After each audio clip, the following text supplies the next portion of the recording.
Semana en Ciencias Sociales, quinto, vamos a trabajar.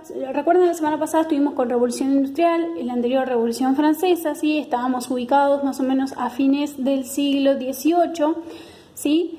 Y viendo qué es lo que sucedía en Europa por ese entonces, ¿sí? Bueno, ahora ya nos vamos pasando un poquito más en la historia y estamos parados a principios del siglo XIX, ¿sí? Esto nos coloca en el 1800, 1805, 1806, ¿sí? Esto que estuvimos estudiando las semanas anteriores, estas dos revoluciones importantes, marcaron, ¿sí?, un antes y un después en la historia de la época, ¿sí?, en la sociedad de la época, perdón. Y tuvo sus repercusiones a nivel mundial. No es que lo que sucedió en Francia, sucedió en Inglaterra, quedó ahí, ¿sí? Tuvo repercusiones a nivel mundial.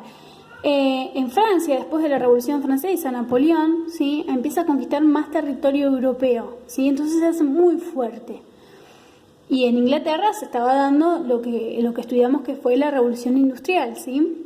Estaban teniendo un progreso muy grande a nivel tecnológico en lo que era el transporte y la producción, ¿sí? La fabricación la producción de la industria. La fabricación masiva de productos. Bueno, esto tuvo un impacto, ¿sí?, en todo el mundo, no solo en Europa.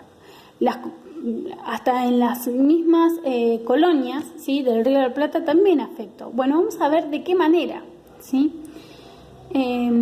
Por principios del siglo XIX, ¿sí?, surgieron en nuestro, lo que era el territorio de las colonias del Río de la Plata, las invasiones inglesas, ¿sí? Los ingleses invaden las colonias y toman a las colonias, ¿sí? Las colonias pasan por un periodo muy corto de tiempo a dejar de ser colonias españolas para ser colonias inglesas, ¿sí? Bueno, acá vamos a estudiar un poco por qué sucede eso, por qué los ingleses invaden las colonias americanas, ¿sí?, las colonias en América del Sur, precisamente las del Río de la Plata. ¿Por qué? ¿Y por qué lo hacen dos veces? Porque no solo fue una, sino dos. Cómo el pueblo se levanta ante este acontecimiento y cómo vuelven las colonias a ser colonias españolas, ¿sí?, y expulsan a los ingleses. Todo eso vamos a trabajar en estas semanas, ¿sí? Bueno, acá tienen un texto, tienen que leerlo, cuentan un poquito, ¿sí?, sobre invasiones inglesas. Después tienen un video que está muy bueno y lo explica un poquito mejor, es muy interesante realmente para mirar.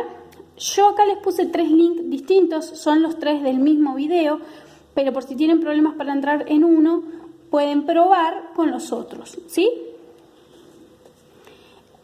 Luego de leer el texto, subrayar las ideas importantes y mirar el video, van a leer estas afirmaciones y van a tachar la opción incorrecta, ¿sí? La tachan, ¿sí?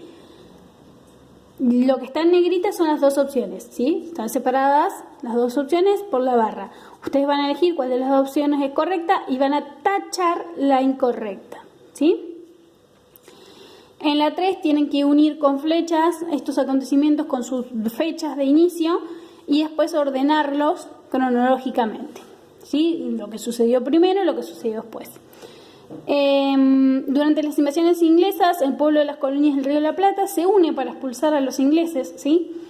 Y deciden que el nuevo virrey sea, bueno, Liniers, sin pedir consentimiento de la corona de España. Es una decisión que toman por sí mismos, ¿sí?